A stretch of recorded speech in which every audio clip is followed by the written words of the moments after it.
Hello, good morning to all. Previous video में हमने Roman empire के कुछ टॉपिक्स किए थे like gender, religion, culture as well as the economic expansion of Roman empire. अभी हम करेंगे कि रोमन एम्पायर में वर्कर्स को कैसे कंट्रोल किया जाता था। वर्कर्स किस टाइप के होते थे, हायर्ड वर्कर होते थे या फिर स्लेव्स के रूप में उनको यूज़ किया जाता था, वो सारे टॉपिक्स हम यहाँ डिस्कस करेंगे। साथ ही साथ इस वीडियो में हम उस सोशल हायरार्कीज़ के बारे में बात करेंगे कि सोशल डिवीज़न क्या था, कि सोसाइटी में कौन कौन से क्लासेस रहते थे, कौन कौन से वर्ग रोमन एम्पायर में रहते थे। तो उन सब के बारे में भी हम यहाँ डिस्कस करेंगे। Okay, let's start. Controlling the workers. Slavery was one institution deeply rooted in the ancient world. Slavery system एक डीपली रूटेड ट्रेडिशन था उसके टाइम पे। रोमन साम्राज्य में सबसे ज़्यादा दास प्रथा हुआ करती थी और स्लेव्स के ऊपर बहुत ज़्यादा काम डिपेंड करता था, both in the Mediterranean as well as in the Near East, and not even Christianity when it emerged and triumphed। यहाँ तक कि जब क्रिश्चियनिटी आ गई थी, जब ईसाई धर्म आ गया था, तो ईसाई धर्म आने के बाद भी ये स्टेट रिलीजन बन गया था। ये जो कॉन्स्टेंटाइन राजा का हम जिक्र करेंगे, एक रूलर था रोमन एम्पायर में जिसका नाम था कॉन्स्टेंटाइन। उसने क्रिश्चियन रिलीजन को अपना ऑफिशियल रिलीजन बना लिया था। तो ये कह रहे हैं कि जब क्रिश्चियनिटी एमर्ज हुई, ट्रायम्फ हो गई एज ए स्टेट रिलीजन के रूप में, तब भी इसने इस इंस्टीट्यूशन को चैलेंज नहीं किया था। कौन सा इंस्टीट्यूशन? स्लेवरी सिस्टम का institution. It doesn't follow that the bulk of the labor in the Roman economy was performed by slaves। ये ऐसा इसलिए नहीं किया क्योंकि जितना ज़्यादातर जो काम था, bulk of the labor मतलब ज़्यादातर श्रमिक रोमन एम्पायर के, रोमन इकोनॉमी के ज़्यादातर श्रमिक यही काम करते थे और जो काम होता था वो स्लेव्स के द्वारा ही किया जाता था। That may have been true of large part of Italy in the republican period. और ये कहते हैं ये बिल्कुल वही सच बात है क्योंकि जो रिपब्लिकन पीरियड टाइम चला हुआ था, ऑगस्टस का जो टाइम पीरियड था, उस टाइम पे ज़्यादातर इटली का जो लार्ज पार्ट है, इटली का ज़्यादातर हिस्सा, वहाँ पर सारा काम स्लेव्स ही करते थे। और ऑगस्टस के बारे में बताया गया है कि ये ऑगस्टस के टाइम पीरियड जिस टाइम को पीस एज कहा जाता था, उस टाइम पे करीबन 75 लाख पॉपुलेशन हुआ करती थी, इटालियन पॉपुलेशन। और उस 75 लाख पॉपुलेशन में करीबन 30 लाख स्लेव्स हुआ करते थे। यानी कि ये मानो कि almost half population was as a slave. But it was no longer true of the empire as a whole. लेकिन ये सारी बात, ये इटली की बात कर रहे हैं हम कि इटली में करीबन 75 लाख जो है 75 लाख के आसपास पॉपुलेशन थी और वहाँ पर करीबन जो स्लेव्स थे वो 30 लाख के आसपास थे। लेकिन यही बात जो है वो पूरे एम्पायर के अंदर सच नहीं थी, नॉट सेम नहीं थी, not true to the whole empire. क्या था कि जो स्लेव्स है वो उसको एक इन्वेस्टमेंट मानते थे, उसको एक पूंजी माना जाता था, उसको एक मतलब एक खर्च माना जाता था। At least one Roman agricultural writer advised landowners against using them in context where too many might be required, for example in harvesting, and where their health could be damaged, for example by malaria। यहाँ तक कि एक adviser है, ये agricultural writer थे, agricultural खेती के बारे में लिखने वाले एक लेखक उसी टाइम के रोमन एम्पायर के ही। उन्होंने वहाँ के ज़मींदारों को एडवाइस दी थी क्या, कि इनको यूज़ ना किया जाए, against using them it means slaves को यूज़ करने के लिए मना कर दिया था। किस पॉइंट ऑफ व्यू से? In context, in the case of where too many might be required, कहाँ पर इनका ज़्यादा यूज़ होगा, जहाँ मतलब जैसे हार्वेस्टिंग में यूज़ करने से मना कर दिया था, और इवन इनको मलेरिया मतलब इनको इनके हेल्थ के बारे में, जहाँ पर इनके हेल्थ को बहुत ज़्यादा नुकसान हो सकता था, वहाँ पर भी इनको यूज़ करने से मना कर दिया गया था। किनको? इन स्लेव्स को। यानी कि मलेरिया से बहुत ज़्यादा लोग एपिडेमिक हो सकते, मतलब उनको इन्फेक्ट हो सकते थे। These considerations were not based on the any sympathy for the slaves। ये कह रहे हैं कि ये जो विचार थे, जो कॉन्सिडरेशन मतलब ये जो विचारधाराएँ थी, जो धारणाएँ थी, वो उनके प्रति कोई सहानुभूति नहीं जताई गई थी, but on the hard economic calculation. लेकिन ये एक उनका आर्थिक हिसाब किताब था। ये एक हिसाब किताब लगा के, ये कैलकुलेशन करके उसी के अकॉर्डिंग ऐसा किया गया था, जो इस एडवाइज़र ने ऐसी सलाह दी थी। On the other hand, if the Roman upper classes were often brutal toward their slaves, ordinary people did sometimes show much more compassion. कह रहे हैं कि कभी कभार अगर देखा जाए तो जो रोमन अपर क्लासेस थी, रोमन साम्राज्य के अंदर जो हायर क्लासेस थी, वो इन गुलामों के साथ बहुत ही बुरा व्यवहार करते थे। ब्रूटल मैनर से, बहुत ही निर्दयी और क्रूर तरीके से व्यवहार किया जाता था। जबकि कुछ आम आदमी जो थे वो इनके साथ अपनी भावनात्मक, अपनी सहानुभूति से जुड़े हुए थे, इनके प्रति सिंपैथी जताते थे। ये यहाँ पे एक हिस्टोरियन ने कहा है, कौन सा है वो, टैसिटस। जो टैसिटस हिस्टोरियन है, इनका यहाँ पे एक स्टेटमेंट भी दिया हुआ है। जो नीरो नाम के राजा थे, एक नीरो नाम के राजा के समय में ऐसी घटना घटी थी, तो वो क्या घटना थी। Soon afterward the city perfect, city for perfect किसको कहा गया है, यहाँ पर रूलर ऑफ द सिटी को कहा गया, मतलब नीरो राजा। यहाँ पर कि कुछ ही समय के बाद जब नीरो वहाँ का राजा बना था, सॉरी नीरो नहीं है यहाँ पे, ये है लूसियस पेडानियस स्कुंडस के बारे में बात की गई है, sorry for this. Soon afterward the city perfect, ruler of the city के बारे में बात की है कि कुछ समय के बाद ही क्या हुआ, ये राजा बना था, वहाँ पर लूसियस पेडानियस सेकुंडस राजा बना था, लेकिन इसको एक उसके ही स्लेव ने, उसके ही गुलाम ने उसको मार दिया था। After the murder, ancient custom required that every slave residing under the same roof must be executed. लेकिन उस टाइम पे रोमन एम्पायर में ये एक एक नियम बना रखा था, एक कस्टम, रिवाज बना रखा था कि अगर एक स्लेव जिसने मर्डर किया था तो उसकी एक छत के नीचे रहने वाले, उसके साथ रहने वाले सभी स्लेव्स को फांसी दी जाती थी। ये उनका अपना रूल था। मान लिया अगर एक गुलाम ने कोई गलती की है तो सभी गुलामों को, उसके साथ रहने वाले, उसके सभी दोस्तों को फांसी दी जाती थी।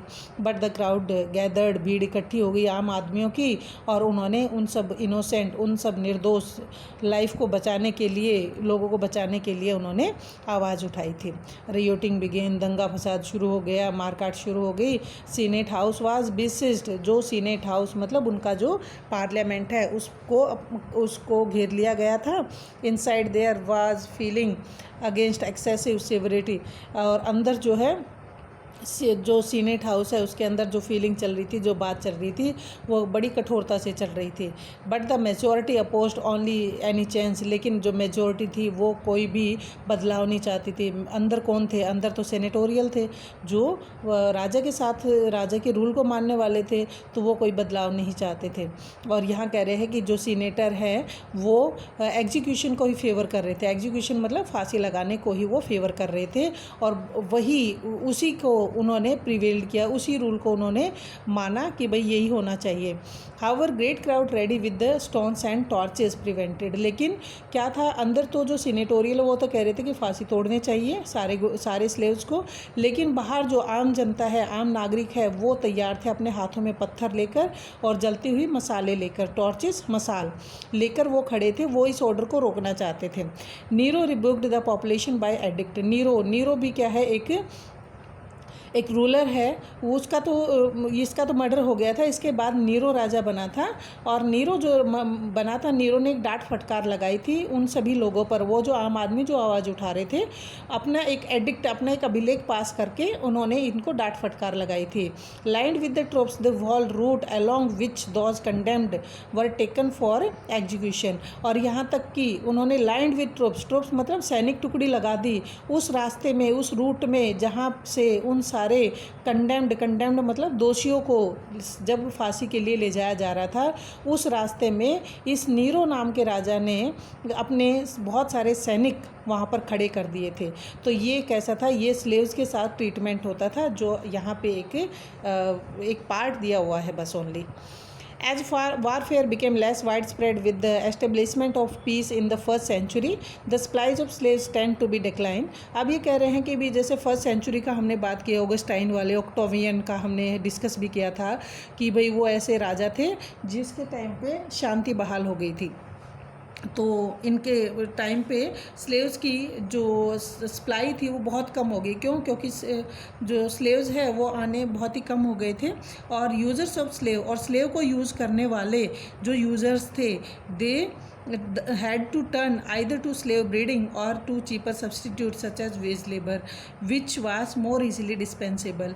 अब जो slaves को यूज़ करने वाले लोग थे वो उनको अब एक और तरीका अपनाना पड़ा। वो क्या था, या तो उनको स्लेव ब्रीडिंग की तरफ जाना पड़ा। स्लेव ब्रीडिंग मतलब जो हस्बैंड वाइफ स्लेव्स थे उनको एनकरेज किया गया कि वो ज़्यादा से ज़्यादा बच्चों को जन्म दें, इसलिए इसको, और वो जो बच्चे उनके जो जन्म लेंगे वो आगे चल के उस यूज़र के स्लेव्स ही बनेंगे, गुलाम ही बनेंगे आगे चल के। तो इसलिए स्लेव ब्रीडिंग के लिए जो मालिक होते थे वो अपने गुलामों को हमेशा स्लेव ब्रीडिंग के लिए एनकरेज करने लगे। दूसरा क्या था, और भी सस्ता रास्ता निकाल लिया था, वो था वेज लेबर, कि जो स्लेव्स हैं उन स्लेव्स को पूरी लाइफ के लिए अपने पास ना रख के वेज लेबर करना, जैसे हायर्ड लेबर होते हैं, तनख्वाह देकर उनसे काम करवाना, मर्जी आए उनको निकाल देना, मर्जी आए उनको अपॉइंट कर लेना, लगा लेना। ये सस्ता काम था। In fact free labour was extensively used on public works, यानी कि देखो अगर कोई भी रोमन कोई भी सार्वजनिक काम होता था तो वहाँ पर फ्री लेबर करवाया जाता था। वर्कर्स को कोई वेजेस नहीं दी जाती थी, कुछ नहीं, उनसे फ्री काम करवाया जाता था। Because an extensively use of slave labour would have been too expensive, क्योंकि एक बहुत बड़े लेवल पे स्लेव लेबर से काम करवाना वो क्या था, वो बहुत महंगा पड़ता था। यही कारण था कि उनसे फ्री में फिर काम करवाना शुरू कर दिया था। अगर कोई भी बड़ी कोई महल बनाना है, कोई रोड बनाना है, कोई और टेम्पल बनाना होता, तो ऐसा कोई भी पब्लिक वर्क होता तो उसमें फ्री लेबरिंग करवाई जाती थी। अनलाइक हार्ड लेबर, मतलब हार्ड लेबर कौन से होते थे, हार्ड लेबर वे जो मर्जी आए तब उनको रख लिया, मर्जी आए तब उनको निकाल दिया, लेकिन स्लेव्स का तो पूरा खर्चा उठाना पड़ता था पूरी लाइफ के लिए। Slaves had to be fed and maintain throughout the year, slaves को पूरी लाइफ खाना खिलाना, पूरी लाइफ उनको मेंटेन करना होता था।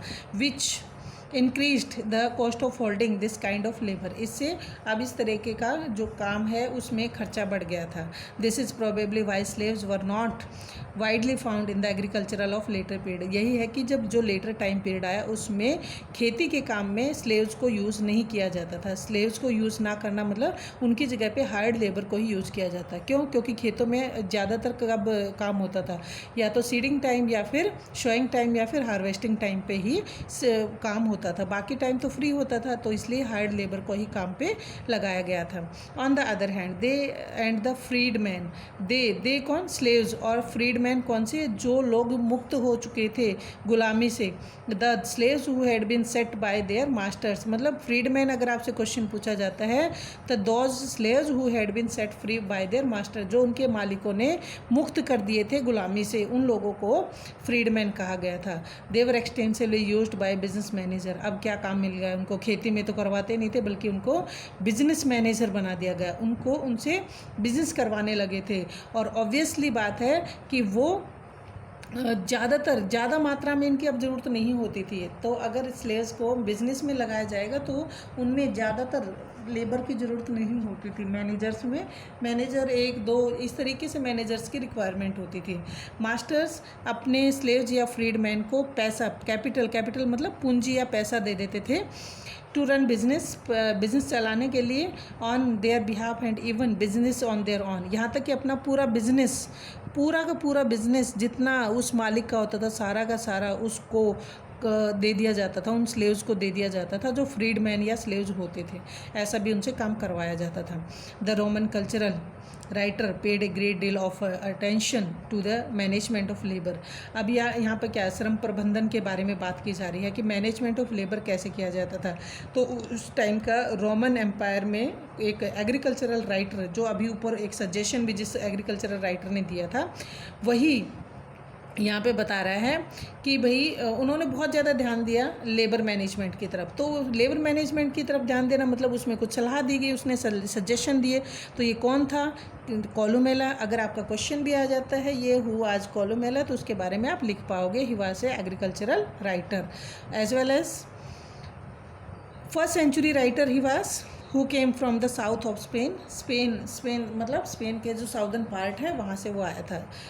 Recommended that land owner should keep a reserve stock of implement and tools. उसने क्या रिकमेंड किया, क्या बात कही उन्होंने, उसने कहा कि एक ज़मींदार को हमेशा उपकरण और शस्त्र, जो अस्त्र हैं, जो टूल्स हैं, औजार हैं, कि उपकरण और औजार भरपूर मात्रा में होने चाहिए एक ज़मींदार के पास, जो खेतों में यूज़ किए जाते हैं, इम्प्लीमेंट और टूल्स।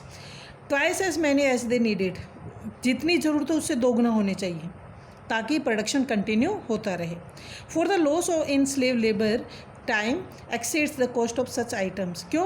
क्योंकि स्लेव लेबर टाइम की अगर हानि हो गई, यानी कि अगर टूल्स या इम्प्लीमेंट के टूट जाते हैं, टाइम प्रॉपर काम नहीं कर रहे हैं, अगर वो जो समय की का लॉस है वो इस तरीके के जो आइटम्स है उससे कहीं ज़्यादा है, मतलब इनका जो डबल स्टॉक बताया गया, डबल स्टॉक पे पैसा खर्च करना उतना ज़्यादा नुकसान नहीं है जितना ज़्यादा नुकसान स्लेव लेबर टाइम का होगा। There was a general perceptions, और एक और कॉमन सी बात थी कि जो काम किया जाता है बिना सुपरविज़न के कोई भी काम प्रॉपर नहीं हो सकता था। ये माना जाता था कि जब तक सुपरविज़न नहीं किया जाए, उस काम का निरीक्षण या देखभाल नहीं की जाए तो काम नहीं हो सकता था। ये भी उन्होंने सजेशन दिया था, किसने? कोलोमेला ने।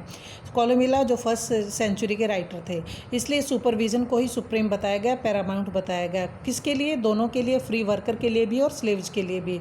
यहाँ पर सुपरविज़न को और ज़्यादा ईजी करने के लिए उन्होंने क्या बताया? The worker were sometimes grouped into gangs, उनके ग्रुप बना दिए गए वर्कर्स के, छोटी छोटी टीम बना दी गई 10 के 15 के, तो यहाँ पर 10-10 के स्क्वाड बना रखे हैं, 10-10 के ग्रुप्स बनाने की उन्होंने सलाह दी। Claiming it was easier to tell who was putting in effort and who was not in work group in of this size. और इससे ये बताया कि 10-10 के ग्रुप बनाने से ये ईजी हो जाएगा कि बताना कि भाई कौन सा ग्रुप अच्छे से काम कर रहा था और कौन सा ग्रुप कामचोर था। नॉट इन वर्क मतलब कौन सा काम नहीं कर रहा था। This shows a detailed consideration of the management of the labour. इससे लेबर मैनेजमेंट बहुत अच्छे तरीके से हो जाता था, अच्छे तरीके से बताया गया कि ये बहुत अच्छा तरीका था लेबर मैनेजमेंट का। लेकिन एक और ऐसे ही राइटर थे, प्लिनी द एल्डर, ये नाम था। एक और राइटर हैं दूसरे, ये उन्होंने एक बुक लिखी थी नेचुरल हिस्ट्री। तो इन्होंने क्या रिकमेंडेशन दी है? इन्होंने कहा, इन्होंने इस बात को गलत बताया है, the use of slave gangs as the worst method of the organising production, कि भाई जो स्लेव गैंग बनाना, स्लेव का ग्रुप बनाना, ये बहुत ही गलत तरीका था प्रोडक्शन को रखने का। Mainly because slaves who worked in gangs were usually changed together by there fit. उसने ये गलत क्यों बताया? क्योंकि जितने ग्रुप का गैंग बनाया जाता था, जैसे 10-10 का ग्रुप बनाया तो उनके पैरों में चेन बांध दी जाती थी, जंजीर लगा के, और उनको इकट्ठा करना, काम करना पड़ता था, जो कि प्लिनी द एल्डर ने बहुत ही गलत बात बताई थी। ऑल दिस लुक ड्रैकोनियन, ये जो पैरों में चैन बांधने का काम था, ये बड़ा ही ब्रूटल काम बताया, बहुत ही क्रूर और निर्दयी काम बताया गया था। But we should remember that most factories in the world today enforce similar principle of labour control. लेकिन आज भी अगर बात की जाए तो बहुत सारे फैक्ट्रीज़ में ऐसा ही तरीका अपनाया जाता था। टुडे वर्ल्ड, आज के जो वर्ल्ड है वो सेम ऐसा ही प्रिंसिपल कि लेबर को ज़्यादा से ज़्यादा कंट्रोल करना, उनको ग्रुपिंग करना, उनको ग्रुप में रखना और जितना हो सके उनको कंट्रोल में रखना, ये काम आज भी किया जाता है। Indeed some industrial establishment in the empire and force even tighter control. और यहाँ तक कि बहुत सारे ऐसे इंडस्ट्रियल एस्टेब्लिशमेंट है, बहुत सारी ऐसी इंडस्ट्रीज़ हैं जहाँ पर कि बहुत ज़्यादा कंट्रोल रखा जाता था, टाइटर कंट्रोल रखा जाता था। एडर प्रीनी ने ये डिस्क्राइब भी किया है कि एक एग्जाम्पल के तौर पे यहाँ पे दिया हुआ है, ये एग्जाम्पल दे रहा कि कहाँ पर टाइटर कंट्रोल था। तो ये बताया है फ्रैंकिनसेंस फैक्ट्री। तो what do you mean by frankincense? Frankincense ना एक ऐसा सुगंधित पदार्थ होता था, सुगंधित चीज़ होती थी जिससे मतलब कि वो क्या बोलते हैं उसको, मतलब कि जो इत्र होते हैं वो लगाने के लिए, या फिर जो परफ्यूम है, परफ्यूम बनाने के लिए इनको यूज़ किया जाता था। तो ये फ्रैंकिनसेंस फैक्ट्री थी। तो ये जो फ्रैंकिनसेंस फैक्ट्री थी अलेक्जेंड्रिया में, where he tells us no amount of supervision seemed to suffice. उन्होंने कहा कि वहाँ पर जो सुपरविजन किया जाता था वो सफिशिएंट नहीं था, मतलब उसकी कोई एंड नहीं था, इतना ज़्यादा टाइटर कंट्रोल था लेकिन उसको भी सफिशिएंट नहीं बताया गया। कहते क्या क्या किया जाता था उस फैक्ट्री के अंदर? वर्कर के साथ। कहते हैं उनका जो एप्रन वो पहनते थे, जो ऊपर एक कपड़ा वो पहनते थे वर्कर, उस एप्रन के ऊपर एक सील लगा दी जाती थी और हर एक को मास्क पहनना पड़ता था। मास्क पहनना और सिर के ऊपर या फिर नेट पहनना पड़ता था। वो नेट जो बिल्कुल ज़्यादा बारीक जाली का होता था वो अपने सिर पे उनको पहनना पड़ता था। Even before they had allowed to leave the premises, और उस फैक्ट्री को छोड़ने से पहले उनको वो सारे कपड़े उतारने पड़ते थे। They had to take off उतारना ऑल दिस क्लॉथ्स, अपने सारे कपड़े उनको उतारने पड़ते थे। Agricultural labour must have been fatiguing and the disliked, और जितने भी एग्रीकल्चरल लेबर की अगर बात की जाए, देखो हम लेबर्स की बात करें कैसे कंट्रोल किया जाता था, तो जो एग्रीकल्चरल लेबर हैं उनको भी कैसा देखा जाता था, वो हमेशा थके थके दिखाई देते थे और उनको नापसंद भी किया जाता था खेत में काम करने वाले लेबर को। For a famous edict of the early 3rd century refer to Egyptian peasant, एक और 3rd सेंचुरी का ऐसे ही एक एडिक्ट पाया गया है, एक अभिलेख मिला है जिसमें इजिप्ट के पीजेंट्स के बारे में बता रखा है कि जो इजिप्ट के पीजेंट थे उन्होंने वो गांव को छोड़कर चले गए थे। क्यों गए थे? क्योंकि उनको खेत के काम में एंगेज होना पड़ा, मतलब होना पड़ता, इसलिए उन्होंने गांव को छोड़ दिया इजिप्ट के पीजेंट्स ने। वो इतना ज़्यादा टाइटर कंट्रोल हुआ करता था, इतना ज़्यादा काम लेते थे कि जिससे उन्होंने गांव को छोड़ना ही बेहतर माना। The same was probably true of the most factories and workshop, same as वही इतना ही टाइटर कंट्रोल फैक्ट्री और वर्कशॉप में भी किया जाता था। यहाँ पर एक एक्ट की बात की जा रही है। अगर क्वेश्चन आपका 1 या 2 मार्क्स का पूछा जाता है कि 398 लाख क्या था, 398 एक्ट क्या था, तो वो क्या था कि इसमें जो वर्कर्स है उनको ब्रांडेड कर दिया जाता। ब्रांडेड करना, दाग लगा देना, जैसे किसी भी ऑक्स को लगा दिया जाता है, जैसे उस पर कोई भी निशान लगा देना, तो ऐसे ही इनको भी ब्रांडेड कर दिया जाता था। मोहर लगा दी जाती है हाथ पे कहीं पर भी, तो ये वर्कर के को ब्रांडेड किया जाता ताकि उनको पहचाना जा सके। अगर वो भागने की कोशिश करें या ट्राई टू हाइड मतलब छिपना, अगर वो छिपने की कोशिश करें या भागने की कोशिश करें तो उनको पहचाना जा सके। फिर कह रहे हैं बहुत सारे प्राइवेट एम्प्लॉयर्स ने भी अपने एग्रीमेंट कर लिए थे वर्कर के साथ। क्या एग्रीमेंट किए थे उन्होंने उनसे साइन करवा लिए थे, डेब्ट कॉन्ट्रैक्ट किए थे, कर्जा दे दिया था उन वर्कर को, और डेब्ट कॉन्ट्रैक्ट में ये कह दिया था कि वो पूरी लाइफ उनके लिए काम करेंगे। And the employer were in डेब्ट टू देम, उनके कर्जे में रहेंगे।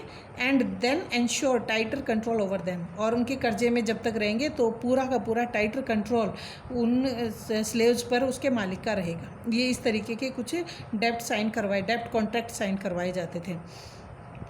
And early 2nd century writer tellers, अब ये क्या है, एक 2nd सेंचुरी का राइटर है, वो क्या लिखता है, वो तो हमने कोलुमेला तो 1st सेंचुरी का किया था, ऐसे ही 2nd सेंचुरी के राइटर के बारे ने कुछ यहाँ पर बात बताई है कि 1000 surrender themselves to work in servitude, कि हज़ारों की संख्या में जो वर्कर्स थे, जो स्लेव्स थे, उन्होंने अपने आप को उनकी गुलामी में सरेंडर कर दिया था, आत्मसमर्पण कर दिया था। ऑल्दो दे आर फ्री, भले ही वो फ्री कर दिए गए थे लेकिन फिर भी उन्होंने अपने आप को उनके लिए समर्पित कर दिया था। In other words, lot of the poorer family went into डेब्ट bondage in order to survive, और बहुत सारे ऐसे गरीब परिवार थे जिन पर डेब्ट बॉन्डेज आ गए थे, जिन पर बंद पत्र आ गए थे, यानी कि उनको बिल्कुल बॉन्डेड लेबर, जो बंधुआ मजदूरी है, उसमें उनको रहना पड़ा था। क्योंकि उनको अपनी सर्वाइव के लिए, अपनी जीवन जीने के लिए उनको बंधुआ मजदूरी करनी पड़ी थी। ऐसे बहुत से गरीब परिवार थे।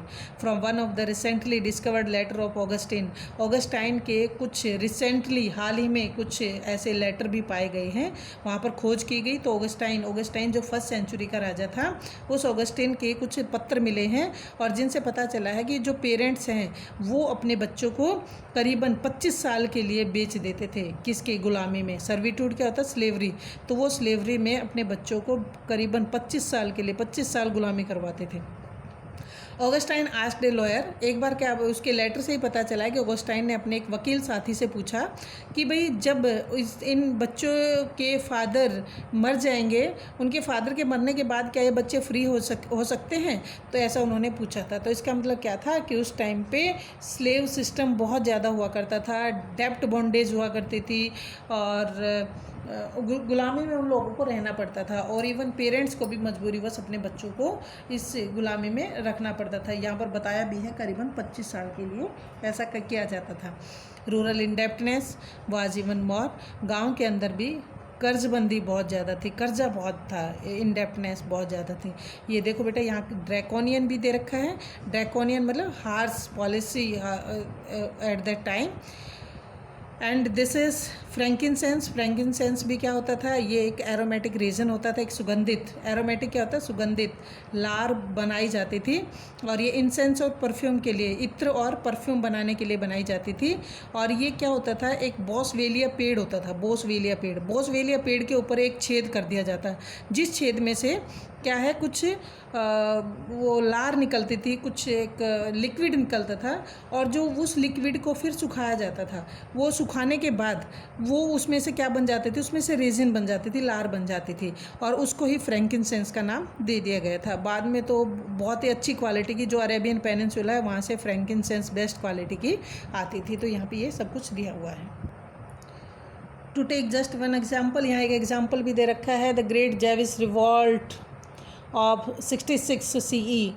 66 CE में एक जेविस रिवॉल्ट हुआ था, और जेविस रिवॉल्ट उसमें क्या था, जितने भी विद्रोही थे, जितने रिवोल्यूशनरी थे, उन्होंने सारे मनी लेंडर्स के बॉन्ड लेटर सारे जला दिए थे, सारे ख़त्म, डिस्ट्रॉयड कर दिए थे। ऐसा किस टाइम पे, 66 CE की बात है। तो इसका मतलब क्या था, उस टाइम पे बंद पत्र यानी कि जो डेब्ट कॉन्ट्रैक्ट है उन पे साइन करवाए जाते थे वर्कर्स से। तो यहाँ पर ये जेविस रिवॉल्ट का भी दिया हुआ है कि ये जेडिया में रिवॉल्ट हुआ था, और इसको रूथलेसली दबा दिया गया था, रोमन्स ने इसको दबा दिया था, इसलिए इसको जेविस वार कहा जाता था। अब हम बात करते हैं, we should be very careful not to conclude that the bulk of the labor was caused in this ways। हम जब ये सारा पढ़ा है हमने, लेकिन हमें कंक्लूजन करते हुए, इस बात का निष्कर्ष निकालते हुए बड़ा सावधान होना चाहिए कि जो हमने सारे तरीके बताए कि ज़्यादातर वर्कर्स को इतना फोर्स किया जाता था, इतना दबा के रखा जाता था, इतना टाइटर कंट्रोल में रखा जाता था। तो इसके बाद ऐसा भी है कि नहीं, कुछ जगह ऐसा भी देखने को मिला है कि उनके साथ अच्छा व्यवहार भी किया जाता था, उनको वेज लेबर भी तो बनाया गया था। The late 5th century emperor Anastasius built the eastern frontier city of Dara in less than 3 weeks by attracting labor from all over the east by offering high wages। कह रहे हैं कि जैसे लेट 5th century की बात करते हैं, क्योंकि जो एम्पायर है वो 1st to 7th सेंचुरी तक का है, ये रोमन एम्पायर, और 1st to 7th सेंचुरी में 2 फेजेस में बांटा हुआ है, एक तो 1st to 3rd सेंचुरी तक और एक 4th to 7th तक। तो 4th to 7th century later phase में कंसिडर किया गया। तो लेटर 5th सेंचुरी में का एक राजा है, उसका नाम क्या था, एनेस्टियस। एनेस्टियस ने ईस्टर्न फ्रंटियर, ईस्टर्न सीमा रेखा का एक सिटी बनाया था, और जो करीबन 3 हफ्ते से कम टाइम उसने लगाया था उसको बनाने में। क्योंकि वहाँ पर बहुत ज़्यादा लेबर आ गए थे, वो बहुत ज़्यादा हाई वेजेस दे रहा था, बहुत बड़ी अच्छी तनख्वाह दे रहा था, उनकी डेली वेजेस अच्छी दे रहा था, और वहाँ पर बहुत सारे वर्कर आ गए थे। The papyri we can even form some estimate of how wide spread of the labour had become in part of Mediterranean by the 6th century specially in the east. और हमें कुछ पेपायरी के ऐसे एविडेंसेस भी पाए गए हैं कि उस टाइम पे जो लेबर सिस्टम था वो उसको ज़्यादा अपनाया जाता था, लेबरिंग ज़्यादा करवाई जाती थी। 6th century even 6th century तक भी ऐसा काम किया जाता था कि लेबरिंग पे सारे रूलर्स डिपेंड होते थे। तो यहाँ पर तो लेबर्स के बारे में अच्छा बताया गया कि अच्छी वेजेस देकर उन्होंने 3 हफ्ते से कम टाइम में अपना फ्रंटियर सिटी बना लिया था। चलो, यहाँ तक तो हमने बात की है उनके how the workers were controlled और treat in the Roman empire. Now the next topic, social hierarchies. Social hierarchies क्या होता है, डिवीज़न। सोसाइटी कैसे डिवाइडेड थी, कैसे उसका वर्गीकरण किया गया था, कैसे उसका विभाजन किया हुआ था रोमन एम्पायर के अंदर। क्या जैसे एक हायर वर्ग, हायर क्लास, मिडिल क्लास या लोअर क्लास उन्होंने बना रखी थी, नहीं, ऐसा नहीं था, बल्कि उनका सिस्टम कुछ अलग था। चलो हम उसको डिस्कस करते हैं। Let's back from the details and now and try and get a sense of the social structure of the empire। चलो एम्पायर के सोशल स्ट्रक्चर के बारे में हम बात करते हैं। तो ये है टैक्टस, जो एक हिस्टोरियन है, जो हमने स्टार्टिंग में भी बताया था, आपसे बात की थी जब। तो टैक्टस जिन्होंने उसके ट्रीटमेंट ऑफ स्लेव के बारे में भी बताया था। तो जो टैसिटस है describe the leading social groups of the early empire as follows. तो इन्होंने क्या बताया है, सोसाइटी की ग्रुपिंग के बारे में बता रखा है इन्होंने। एक तो क्या थे सीनेटर्स, सीनेटर क्या कहा जाता था सीनेटर को? एक ग्रुप है ये, फर्स्ट ग्रुप पैट्री इसका लिटरल मीनिंग क्या बताया? फादर। सेकेंड ग्रुप कौन सा था? Leading members of the equestrian class. Equestrian class मतलब कौन से थे? हॉर्समैन, जो घुड़सवार होते थे। घुड़सवार वर्ग का ही जो लीडिंग मेंबर है, एक ग्रुप ये बना हुआ था। Third one the respectable section of the people, जो रिस्पेक्टेबल क्लास का बताया गया है कि ये भी समाज के अंदर एक सम्मानीय वर्ग होता था। Those attach to the great houses, ये इनके बड़े घरों से जुड़े होते थे, ये रिस्पेक्टेबल सेक्शन। तीसरा सेक्शन ये बता दिया। देखो, पहला सेक्शन है सीनेटर्स, दूसरा हो गया इक्विस्टीरियन क्लास, थर्ड हो गया रिस्पेक्टेबल सेक्शन, और फोर्थ बताया आपको द एनकैम्प लोअर क्लास। अनकैम्प क्या कहते हैं कि भाई ये एक बहुत ही ज़्यादा ये फूड बोलते हैं जिसको, अनकैम्प लोअर क्लास थी। इनको प्लेब्स सॉर्डिडा भी कहा जाता था। इन्होंने बताया ये बहुत ज़्यादा एडिक्टेड थे किसके? सर्कस देखने के, और जो थिएटर के डिस्प्लेज होते हैं, जो खेल तमाशे थे, उनको देखने के लिए बहुत ज़्यादा एडिक्टेड थे, बहुत ज़्यादा आदी थे ये वर्ग। फोर्थ हो गया। और फिफ्थ कौन सा बताया? स्लेव्स का। ये पांचवा वर्ग था। तो सोसाइटी इस तरीके से पाँच में डिवाइडेड थी। First senator, second equestrian class, third respectable class, fourth lower class who were addicted to the circus and the theatrical displays, and fifth slaves. चलो हम एक एक करके हम इनका डिस्कस करते हैं। In the early third centuries when the senate membered roughly 1000, approximately half of the senators still came into Italian family. कहते हैं कि भाई थर्ड सेंचुरी में सीनेट की जो संख्या थी वो करीबन 1000 के आसपास थी, अप्रॉक्सीमेटली 1000 थी। और ये 1000 में से हाफ से ज़्यादा कहाँ से आए थे? ये इटालियन फैमिली से थे। इटली जो डिक्लाइन हो चुका था, जिसका इतना एक्सिस्टेंस नहीं था थर्ड सेंचुरी में, लेकिन उसके बावजूद भी ज़्यादातर जो सीनेटोरियल थे, सीनेटर्स जो थे, वो इटली से ही थे। By the late empire which start with the reign of Constantine emperor. Late empire मतलब 4 to 7 सेंचुरी, ये लेट एम्पायर है। वो लेट एम्पायर में कॉन्स्टेंटाइन राजा ने शुरुआत की थी, उसका शासन शुरू हो गया था। In the early part of the fourth century the first two group mentioned by the Tacitus. दो ग्रुप बताए टैसिटस ने, कौन कौन सा? एक तो सीनेटर का और एक इक्विटीज़ का। इक्विटीज़ का यहाँ साइड में भी दिया हुआ है, साइड में ये देखो, यहाँ पर इक्विटीज़ कौन थे? ये घुड़सवार थे। ये वो नाइट्स या घुड़सवार थे जो सब सेकंड मोस्ट पावरफुल ग्रुप हुआ करता था। और ये फैमिलीज़ वो होती थी, उनके पास इतनी प्रॉपर्टी हुआ करती थी, उनकी प्रॉपर्टी के अकॉर्डिंग उनको इक्विटीज़ माना जाता था। क्यों? जिसके पास जैसी प्रॉपर्टी होती, प्रॉपर्टी के हिसाब से वो सीनेटर बनता, प्रॉपर्टी के हिसाब से वो इक्विटीज़ बनता था। तो उनकी प्रॉपर्टी क्वालिफाई करती थी उनको ऐसा करने के लिए। कैवलरी भी क्या होते? घुड़सवार होते। हैंस द नेम, इसलिए उनका नाम equites equal to the cavalry, तो इक्विटीज़ उनका नाम रख दिया गया था। ये नाइट्स ज़्यादातर लैंड ओनर्स हुआ करते थे, सीनेटर्स में लैंड ओनर हुआ करते थे, लेकिन लैंड ओनर के अलावा knights ship owner, trader, banker भी हुआ करते थे, जो बिजनेस एक्टिविटी में पार्टिसिपेट करते थे। चलो अब हम बात करते हैं यहाँ पे टैसिटस ने दो ग्रुप का जिक्र किया था, फर्स्ट और सेकंड का। फर्स्ट है सीनेटर, सेकंड है इक्विटीज़। उन दोनों ने जुड़ के, उन दोनों ने एक दूसरे के साथ मिल के क्या बना लिया? अपनी एक एरिस्टोक्रेसी बना ली।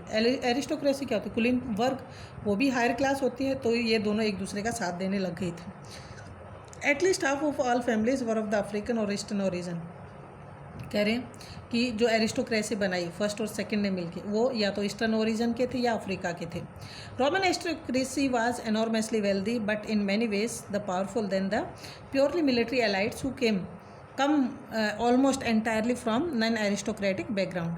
ठीक है, जो एरिस्टोक्रेटिक फैमिली है वो बहुत ज़्यादा पावरफुल थी, लेकिन उससे पावरफुल नहीं थी जो मिलिट्री एलाइट्स ग्रुप से थे। उससे सॉरी उससे ज़्यादा पावरफुल थे। किससे? जो मिलिट्री एलाइड ग्रुप्स थे। मिलिट्री एलाइड ग्रुप कौन से थे? जो नॉन एरिस्टोक्रेटिक बैकग्राउंड से आए थे। नॉन एरिस्टोक्रेटिक कौन से? जो कॉमन परिवार से थे। एरिस्टोक्रेटिक कौन से हैं? हायर फैमिली, समृद्ध परिवार।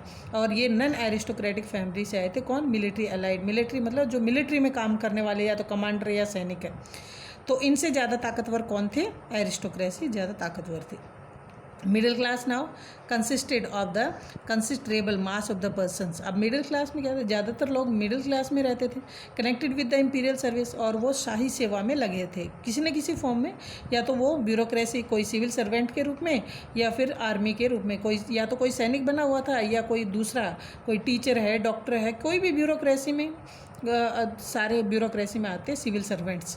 तो उसके फॉर्म में वहाँ पर नौकरी करके तो मिडिल क्लास के लोग वो इम्पीरियल सर्विस करते थे। Also the more prosperous merchant and farmers of whom there were many in the eastern provinces. Eastern provinces में भी ऐसे बहुत सारे थे जो किसान या व्यापारी के रूप में भी थे, तो वो भी इस एम्पायर में शामिल थे। टैसिटस ने क्या डिस्क्राइब किया कि जो रिस्पेक्टेबल मिडिल क्लास, अब दो का तो ऊपर जिक्र हो गया, फर्स्ट और सेकंड। फर्स्ट कौन थे? सीनेटर। और सेकंड कौन थे? सेकंड वाले थे ये वाले जो इक्विस्टोरियन थे, इक्विटीज़। तो इन दोनों ने मिलकर तो एरिस्टोक्रेसी ग्रुप बना लिया था। अब हम बात करते हैं जो थर्ड ग्रुप का यहाँ इन्होंने मेंशन किया था, रिस्पेक्टेबल क्लास का। The respectable middle class which become the client of the great senatorial houses. जो ग्रेट सेनेटोरियल हैं, सेनेटर हाउस थे, उनके ये आश्रित थे, उनके ऊपर डिपेंड थे रिस्पेक्टेबल मिडिल क्लास। ये अपने आप में भले रिस्पेक्टेबल ज़रूर थे, लेकिन ये डिपेंड किस पे थे? ये सेनेटोरियल, सीनेटर्स के ऊपर ये डिपेंडेड थे। बट इट वाज, जो मैं अब आपको बार बार सीनेटर वर्ड यूज कर रही हूँ, ये ऐसे है जैसे हमारे MPs, member of parliament. Senate उनकी पार्लियामेंट होती थी, और जो सीनेटर्स हैं वो उनके एमपीज़ की तरह काम करते थे। Now it was chiefly government service and dependent on the state that sustained many of this families. जो रिस्पेक्टेबल फैमिलीज थी, उनकी लाइफ कैसे चलती थी, उनका गुजारा कैसे होता था? क्यों? क्योंकि एक तो वो गवर्नमेंट सर्विस करते थे, दूसरा क्या था, वो स्टेट पर डिपेंड होकर ही काम करते थे, वहीं से उनको तनख्वाह मिलती थी। Below them were the vast mass of the lower classes. अब इसके बाद थर्ड का भी मेंशन हो गया। उससे चौथी क्लास कौन से बताई गई है? वो थी लोअर क्लास। लोअर क्लास जिसको हुमिली लोरस कहा जाता था, हुमिली लोरस नाम दे दिया लोअर क्लास को, लिटरल वर्ड लोअर। और वहाँ पर रूरल लेबर फोर्स ज़्यादा हुआ करती थी। इसमें कहाँ कहाँ काम करते थे? एक तो ये काम करते थे लार्ज एस्टेट्स में, बड़ी बड़ी जो भू संपदाएँ हुआ करती थी, जो भूमि का इलाका जो रूरल लैंड ऑनर के पास हुआ करते थे, उनमें काम करते थे ये लोअर क्लास के पर्सन। ये इंडस्ट्रियल और माइनिंग एरिया में काम करते थे। ये माइग्रेंट वर्कर के रूप में भी काम करते थे, यहाँ तक कि हार्वेस्टिंग में या ऑलिव हार्वेस्टिंग, जैतून की जो फसल कटाई है उसमें भी काम करते थे। फॉर द बिल्डिंग इंडस्ट्री में भी काम करते थे, बिल्डिंग कंस्ट्रक्शन में भी काम करते थे। Self employed artisan who it was said, और जो यहाँ तक कि इस लोअर क्लास में कुछ सेल्फ एम्प्लॉयड आर्टिशन हुआ करते, कुछ कलाकार होते जो अपने हाथ का काम करते थे, और ये माना गया है, इट वाज सेड, कि वो उनकी बेटर फीड हुआ, अच्छा खाना खाते थे। किसकी बजाय? वेज लेबर की बजाय। जो वेजेस पर काम करने वाले कामगार थे, उनकी बजाय आर्टिशन अच्छा खाना खाते थे। Large mass of casual labour कौन होते हैं? जो कभी कभार काम करते थे। तो ऐसे कैजुअल लेबर भी ज़्यादातर मात्रा में थे। हम सारा लोअर सेक्शन के बारे में बात कर रहे हैं, specially in the big cities, and of course the many thousand of slaves that were still found all over the western empire in particular. और ये थाउजेंड ऑफ स्लेव्स, ऐसे हज़ारों गुलाम होते थे जो ऐसे वेस्टर्न एम्पायर में ज़्यादातर पाए जाते थे। चलो यहाँ तक हमने बात की है। जितने different sections of the society थे उनको वन बाय वन हमने डिस्कस भी किया है।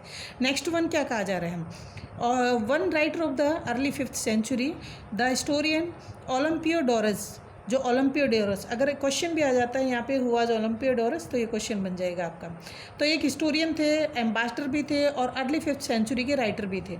उन्होंने क्या बताया कि जो एरिस्टोक्रेसी है रोम सिटी में, उनकी एनुअल इनकम करीबन 4000 पाउंड ऑफ गोल्ड हुआ करते थे। 4000 पाउंड्स ऑफ गोल्ड उनकी इनकम हुआ करते थे। ये बताया गया कि इतना मतलब बहुत ज़्यादा अमीर हुआ करते थे aristocracy eight that time. Not counting the produce they consume directly, उस चीज़ को जो है इंक्लूड नहीं किया जाता था, उसकी गिनती नहीं होती थी जो वो डायरेक्ट यूज करते थे, जैसे उनका अनाज है, तेल है, या जो भी चीज़ें उनके ऐशो आराम की होती थी जो डायरेक्ट यूज करते थे उसको इसमें इंक्लूड नहीं किया गया, बल्कि इसको हटा के उनकी जो इनकम बताई है वो है 4000 पाउंड ऑफ गोल्ड, वो बताई गई है, वो इनकी एनुअल इनकम हुआ करती थी। चलो अब हम बात करते हैं उनके मॉनेटरी सिस्टम के बारे में, सिक्के जो मौद्रिक प्रणाली थी उनके बारे में बात करते हैं कि late empire broke with the silver based currency.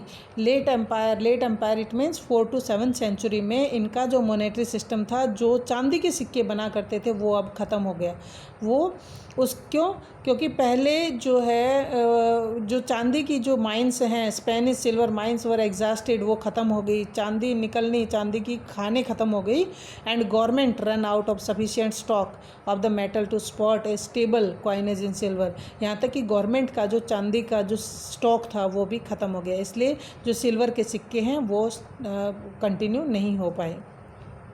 Constantine founded the new monetary system. Constantine राजा, जिस राजा का रूल 4th सेंचुरी में बताया गया है कि जो लेटर फेज है उसी के रूल से शुरू हुआ था, तो इस राजा ने रूल जो किया था वो है 312 से लेकर 337 तक, 312 से 337 CE तक इसने रूल किया था। इसने एक नया मॉनेटरी सिस्टम बनाया, इसने सोने के सिक्के शुरू करवा दिए थे और जिसको सॉलिडस कहा जाता था। Even amount of this in circulation throughout the late antiquity, यहाँ तक कि लेटर फेज तक ये सिक्का चलता रहा था। And the late Roman bureaucracy, both the higher and the middle echelons, was a comparatively affluent group because it drew the bulk of its salary in gold and invested much of this in buying up assets like land। कहते हैं Roman bureaucracy की बात करते हैं, जो Roman के अंदर जो सिविल सर्वेंट थे वो सिविल सर्वेंट भी बहुत अमीर थे। कैसे अमीर बताया, कैसे एफ्लुएंट ग्रुप बताया उसको? एफ्लुएंट मतलब रिच ग्रुप था वो भी। तो रिच क्यों बताया इसको? ये रिच ग्रुप था क्योंकि इनको जो सैलरी दी जाती थी वो गोल्ड में दी जाती थी ब्यूरोक्रेसी को, और ये इस पैसे को असेट या संपत्ति खरीदने में लगा देते थे। इस पैसे को मतलब इस गोल्ड को वो जमीन खरीदने में लगा देते थे। There was of course also a great deal of corruption. कहते हैं कि बहुत ज़्यादा भ्रष्टाचार भी था रोमन एम्पायर के अंदर। स्पेशली किस सिस्टम में था? एक तो जुडिशियल सिस्टम में बहुत ज़्यादा करप्शन था, और एक जो था वो उनकी एडमिनिस्ट्रेशन ऑफ मिलिट्री सप्लाईज के अंदर था, बहुत ज़्यादा करप्शन था। The extortion of the higher bureaucracy and the greed of the provincial governors were proverbial. कि एक्सटॉर्शन क्या होता है? लूटपाट, लूट खसोट। जो ब्यूरोक्रेसी है और जो गवर्नर थे, गवर्नर का लोभ लालच और ब्यूरोक्रेसी की लूटपाट, ये बहुत ज़्यादा फेमस थी उस टाइम पे, हर किसी को पता था। But government intervened repeatedly to curb this forms of corruption. Government लगातार बार इसमें हस्तक्षेप करती थी, इंटरवेन करती थी, ताकि इस भ्रष्टाचार को ख़त्म किया जा सके। कर्ब करना मतलब end this forms of corruption, end ख़त्म करना। We only try to put an end to them, we only know about them in the first place because of the laws. हमें कैसे पता चला? क्योंकि उस टाइम पे कानून बने हुए थे। बिकॉज ऑफ द लॉज, कानून जो बने हुए थे, that try to put an end to them, वे कानून जो इस करप्शन को ख़त्म करने के लिए बनाए गए थे। And because historians and other members of the intelligentsia denounced such practices. और यहाँ तक कि कुछ हिस्टोरियन और कुछ दूसरे मेंबर भी थे, कुछ बुद्धिजीवी, इंटेलिजेंसिया वो बुद्धिजीवी भी थे, जिन्होंने ऐसी प्रथाओं, ऐसे करप्शन जैसे जो प्रैक्टिसेस थे उनका खंडन किया था, उनका पुरजोर आवाज़ उठाई थी उनके against. This element of criticism is remarkable feature of the highest of classical world. जो आलोचना करने का एक सबसे मेन बात बताई है वो रोमन एम्पायर की वेरी इंपॉर्टेंट फीचर है कि उस टाइम पे क्रिटिसिज्म बहुत किया जाता था। Roman state was an authoritarian. Roman empire एक डिक्टेटर एम्पायर था, डिक्टेटरशिप ज़्यादा थी, तानाशाही बहुत ज़्यादा चलती थी, और जो डिसेंट है, जो असहमति है, जो अपोजिशन है, उसको रेयरली कभी टॉलरेट किया जाता था, वरना कोई टॉलरेट नहीं करता था, कोई सहन नहीं करता था। अगर कोई सरकार के अगेंस्ट कोई आवाज़ उठाए तो उस आदमी को या तो मरवा दिया जाता था, वायलेंस छिड़ जाता था। Government usually responded to protest with the violence. हमेशा वायलेंस से, मार काट से ही गवर्नमेंट उसका जवाब देती थी। Yet a strong tradition of Roman law had emerged by the 4th century. लेकिन 4th सेंचुरी की अगर हम बात करते हैं तो 4th सेंचुरी में कानून व्यवस्था बहुत ज़्यादा मजबूत हो गई थी और यहाँ पर एम्परर अब फ्री नहीं थे, जो पसंद करे जो चाहे वैसा वो करे, ऐसे अब राजा नहीं कर सकते थे, उन पर अब बाउंडेशन लग गई थी। क्यों? क्योंकि कानून ऐसे बना दिए गए थे। कब? 4th सेंचुरी में। The 4th century it was possible for powerful bishops like Ambrose to control equally powerful emperor when they were excessively harsh or repressively in their handling of the civilian population। और ये इतने ज़्यादा जो मजबूत और जितने strong law बनाए गए थे उन्हीं के कारण लेटर 4th सेंचुरी में कुछ ऐसे ताकतवर बिशप, कौन से? एम्ब्रोस नाम का एक बिशप, एक पादरी, कि जैसे जो है वो अब राजा के बराबर शक्ति रखते थे, पावर रखते थे। क्यों? क्योंकि अगर कभी कहीं पर भी जो आम जनता है उसका एक्सप्लॉयटेशन होता था तो ये बिशप उनके स्पॉट में आवाज़ उठा देते थे। तो ये वाला हमने जो टॉपिक किया है अभी ये कंप्लीट हो गया है। और नेक्स्ट जो हमारा नेक्स्ट वीडियो में होगा वो होगा late antiquity, later Roman empire और कल्चरल चेंज, रिलीजियस चेंजेस के बारे में हम डिस्कस करेंगे। Okay, thank you and have a nice day.